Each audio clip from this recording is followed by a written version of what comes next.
Black hole একটি মহাজাগতিক রহস্য, কিন্তু ব্ল্যাক হোলের কেন্দ্রটি আরও বড় রহস্যে মোড়া, যাকে বলা হয় সিঙ্গুল্যারিটি। এটি সেই বিন্দু যেখানে আমাদের জানা পদার্থবিজ্ঞানের সমস্ত নিয়ম ভেঙে পড়ে। সিঙ্গুল্যারিটি হল মহাকাশকালের সেই চরম বিন্দু যেখানে একটি ব্ল্যাক হোলের সমস্ত ভর অসীম ঘনত্বের সাথে একটি একক শূন্য আয়তনের বিন্দুতে সংকুচিত হয়। কল্পনা করুন, আমাদের সৌরজগতের সমস্ত ভর একটি আলপিনের মাথার থেকেও ছোট জায়গায় ঠাসা। আইনস্টাইনের সাধারণ আপেক্ষিকতার তত্ত্ব এই সিঙ্গুল্যারিটির পূর্বাভাস দেয়। এটি বলে যে কোনো তারা যখন মহাকর্ষীয়ভাবে নিজের ভেতরে ধসে পড়ে, তখন সেই পতন থামাতে কোনো শক্তিই যথেষ্ট নয়।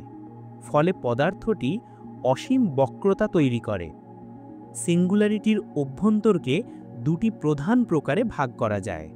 প্রথমত, স্কোয়ারচয়েল্ড সিঙ্গুল্যারিটি।